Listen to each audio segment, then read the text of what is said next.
Hello everyone, কি অবস্থা সবার? Welcome back to the channel. So আজকের ভিডিওর জন্য আমরা যে ভিজুয়ালাইজেশনটা কভার করব সেটা হচ্ছে আমাদের line chart. So line chart হচ্ছে one of the most common visualisation, যেগুলো আমরা আমাদের যে কোনো অ্যানালাইসিস বা যে কোনো আমরা রিপোর্ট বা ড্যাশবোর্ড ক্রিয়েট করে থাকি। আমরা সচরাচর এই ভিজুয়ালাইজেশনটা মোস্ট অফ দ্য টাইম দেখেই থাকি। সো আমরা হচ্ছে আজকে এই লাইন চার্টটা কভার করব। সো লাইন চার্টটা কভার করার আগে আমরা লাইন চার্টটা আসলে কখন ইউজ করতে হয় সেটা নিয়ে একটু ডিসকাস করি। সো আমরা লাইন চার্ট মূলত ইউজ করে থাকি যখন আমরা কোনো কিছুর প্রোগ্রেসটা জানতে চাচ্ছি। প্রোগ্রেস বলতে হচ্ছে আমার টাইমের সাথে একটা জিনিস কতটুকু চেঞ্জ হচ্ছে, এই প্রোগ্রেসটাই ভিজুয়ালাইজ করার জন্য আমরা মূলত এই লাইন চার্টটা ইউজ করে থাকি। সো এটাই হচ্ছে আমাদের লাইন চার্ট ইউজ করার কারণ। আর লাইন চার্ট আসলে আমরা কী জন্য ইউজ করে থাকি, সো এই ভিডিওতে আমরা দেখব একটা লাইন চার্ট আসলে কিভাবে আমরা ক্রিয়েট করতে পারি।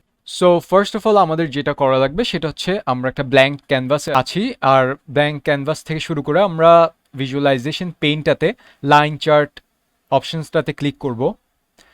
আর ক্লিক করার পরে এখানে আমাদের ভিজুয়ালাইজেশনটা চলে আসে, আর এখানে আমরা দেখতে পারবো আমাদের ফিল্ডস যে অপশনসটা আছে, এখানে আমরা কয়েকটা সাব ক্যাটাগরিজ দেখতে পাচ্ছি। সো আমরা মূলত লাইন চার্ট যখনই ইউজ করি আমরা সবসময় ডেট ফিল্ডসটা ইউজ করে থাকি, বিকজ আমরা মোস্ট অফ দ্য টাইম একটা ডেটের সাপেক্ষে কিন্তু আমরা প্রোগ্রেশনটা, আমাদের কোনো কিছুর প্রোগ্রেসটা নির্ণয় করে থাকি। সো আমরা হচ্ছে ডেটটা ইউজ করবো আমাদের অ্যাক্সিস হিসাবে। সো এখানে হচ্ছে যেহেতু এটা হায়ারার্কি লেভেলে দেখাচ্ছে, সো আমি জাস্ট এখানে আমাদের ইয়ার পার্টটা শুধু ইনক্লুড করব। সো আর ভ্যালুসের ক্ষেত্রে আমরা আসলে কি নির্ণয় করতে চাচ্ছি, কিসের প্রোগ্রেশন নির্ণয় করতে চাচ্ছি, সেটা আমরা ভ্যালুসে বসাবো। সো আমাদের এখানে এই কলামসগুলোর মধ্যে আই থিঙ্ক সেলস ভলিউমটা খুবই একটা ভালো ক্যান্ডিডেট হিসেবে কাজ করতেছে। আমরা যদি এই ভ্যালুসটা আমরা যদি এটার প্রোগ্রেশনটা জানতে চাই, সো আমরা হচ্ছে সেলস ভলিউমটা ইউজ করবো। প্লাস এটা হচ্ছে এমন একটা ভ্যালু যেটা হচ্ছে একটা নাম্বার, আর নাম্বার যেটাকে আমরা অ্যাগ্রিগেট করতে পারি বা সাম করতে পারি বা মূলত আমরা হিসাব করতে পারি। সো আমরা হচ্ছে সেলস ভলিউমটাই মূলত চুজ করে থাকবো ভ্যালুসের জন্য। আর এটা যদি আমি বসিয়ে দেখি তাহলে দেখবো আমাদের এখানে লাইন চার্টটা খুবই সুন্দরভাবেই দেখাচ্ছে। আর দেখানোর পরে এখানে আমরা দেখতে পারতেছি যে এখানে আমাদের অ্যাক্সিস হিসেবে এক্স অ্যাক্সিসে আমাদের ইয়ারটা দেখাচ্ছে, আর ওয়াই অ্যাক্সিসে আমাদের যেই সেলস ভলিউমের রেঞ্জটা সেটা দেখাচ্ছে।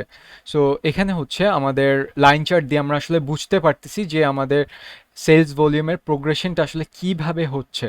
সো আমরা দেখতে পারতেছি এখানে 1995 থেকে শুরু করে আমাদের সেলস ভলিউমটা খুবই ভালো একটা প্রোগ্রেশন করে, আর সেটা 1998 পর্যন্ত স্টেবল থাকে, তারপর এটা আস্তে আস্তে উঠতে থাকে। কিন্তু আমরা 2000-এর পরে, 2004-এর পরে আমরা একটা খুবই ডিক্লাইন একটা অবস্থা দেখতে পারি, আবার সেটা 2006-এ খুব ইজিলি রিকভার হয়ে যায়। সো এইভাবে আসলে আমরা কোনো কিছু প্রোগ্রেশন, সেটা কিভাবে উপরে যাচ্ছে বা নিচে যাচ্ছে, সেটা আমরা লাইন চার্ট ইউজ করে খুবই ইজিলি ভিজুয়ালাইজ করতে পারি। সো এটা হচ্ছে লাইন চার্ট। আর আমরা যদি কোনো কিছুর কন্ট্রিবিউশন দেখতে চাই বা কোনো কিছু এই লাইন চার্টটাকে আমরা আরেকটু ক্যাটাগরাইজ করতে চাই, তাহলে আমরা হচ্ছে লেজেন্ড পার্টটা ইউজ দেখতে পারবো। যেমন আমি যদি এই সেলস ভলিউমটা কিছু রিজিয়ন নেমের ক্যাটাগরিতে যদি ভাগ করতে চাই, তাহলে আমি রিজিয়ন নেম কলামটা লিজেন্ডে বসিয়ে দিব। আর আমরা দেখতেই পারতেছি যে এখানে আমাদের যে সেলস ভলিউমটা ছিল সেটা এখন রিজিয়ন রিজিয়ন হিসেবে ভাগ করে দেওয়া হয়েছে। আর এখানে আমরা দেখতে পারতেছি যে কোন রিজিয়নটা আসলে কিভাবে পারফর্ম করছে through out this years. So এখানে আমাদের গ্রেট ম্যানচেস্টারটা প্রথম থেকেই কিন্তু একটা ভালো পারফরমেন্স দিয়ে আসতেছে, আর সেটা আই থিঙ্ক 2015 পর্যন্ত এটা কনসিস্টেন্সিটা মেনটেন করছে।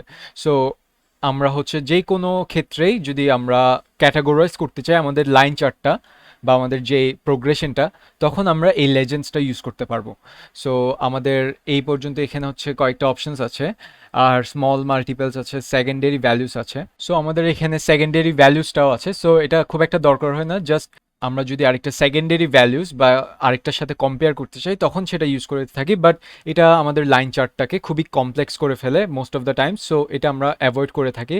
আর আমরা যদি কোনো কারণে আমাদের এই যে যে লাইন চার্টটা সেটাকে আমরা ছোট ছোট সেকশনে যদি ডিভাইড করতে চাই তাহলে আমরা এই স্মল মাল্টিপলসটা ইউজ করতে পারি, যেটা হচ্ছে আমাদের লাইন চার্টটাকে চারটা স্মল সেকশনে ডিভাইড করে ফেলবে, যাতে আমরা জিনিসটাকে আরেকটু ক্লিয়ারলি ইন্টারপ্রেট করতে পারি। সো আমার কাছে লিজেন্ডটাই বেটার মনে হয়েছে, সো আমি হচ্ছে লিজেন্ড এইটা রাখবো। অ্যান্ড আরেকটা জিনিস সেটা হচ্ছে আমাদের ফরম্যাটসে, আমরা যদি ফরম্যাটসে দেখি এটা কিন্তু আমাদের খুব একটা কোনো চেঞ্জ নাই এখানে। লিজেন্ডসের ক্ষেত্রে আমরা হচ্ছে লিজেন্ডসটাকে ফরম্যাটিং করতে পারি, তারপর হচ্ছে আমাদের এক্স অ্যাক্সিস ওয়াই অ্যাক্সিস এটাকেও আমরা চেঞ্জ করতে পারি। তারপর হচ্ছে জুম স্লাইডার হচ্ছে আমরা যদি আমাদের ভিজুয়ালাইজেশনটাকে কোনো একটা পয়েন্টে যদি জুম ইন আর জুম আউট করতে চাই তাহলে আমরা জুম স্লাইডারটা ইউজ করে ফেলতে পারি। জুম স্লাইডারটা গেল। তারপর হচ্ছে ডেটা কালার্স, আমরা যদি আমাদের ডেটাগুলোকে আমাদের ইচ্ছার মতো কালার করতে চাই তাহলে সেটা আমরা ইউজ করতে পারি। তারপর হচ্ছে ডেটা লেভেলস। সো ডেটা লেভেলসের ক্ষেত্রে আমরা যদি এখানে আমাদের নাম্বারটাও ডিসপ্লে করতে চাই তাহলে আমরা ডেটা লেভেলসটা ইউজ করতে পারি। আর শেপসের ক্ষেত্রে হচ্ছে আমরা যদি আমাদের যে লাইনের স্টাইলটা সেটা আমরা যদি চেঞ্জ করতে চাই আমরা হচ্ছে এই শেপসগুলো ইউজ করে দেখতে পারি। তেমন কোনো রকেট সায়েন্সের মতো কিছুই না, আমরা জাস্ট এগুলো এক্সপ্লোর করে ফিগার আউট করে নিতে পারবো। সো এগুলো হচ্ছে আমি কভার করতেছি না, আমি জাস্ট লাইন চার্টটা আসলে এটা কিভাবে ইউজ করতে হয় আর কখন ইউজ করতে হয় সেটা দেখাতে চাচ্ছি। তারপর হচ্ছে প্লট এরিয়াটাও কাইন্ড অফ সেম, আমরা জাস্ট ট্রান্সপারেন্সিটা মেনটেন করতে পারি। জাস্ট ইন কেস আমরা যদি এখানে কোনো কোম্পানির লোগো বা কিছু দিতে চাই তখন আমরা এই ট্রান্সপারেন্সি বা অ্যাড ইমেজ অপশনটা ইউজ করে থাকি।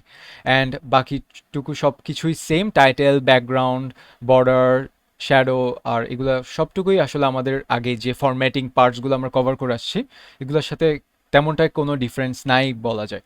সো এটাই ছিল আসলে আমাদের লাইন চার্ট। কোনো একটা টাইমের সাপেক্ষে আমরা যদি এটার প্রোগ্রেশনটা জানতে চাই তখন আমরা এটা ইউজ করে থাকবো। সো আশা করি আপনারা এখন থেকে লাইন চার্টটা কিভাবে আর কোন সিচুয়েশনে ইউজ করতে হয় সেটা ফিগার আউট করতে পারবেন। And if you enjoy this content do give us a like on this video because it's free of cost and এটা আমাকে আরও কন্টেন্ট বানাতে হেল্প করে। সো আজকের জন্য এইটুকুই, আশা করি সবাই ভালো থাকবেন। Thank you.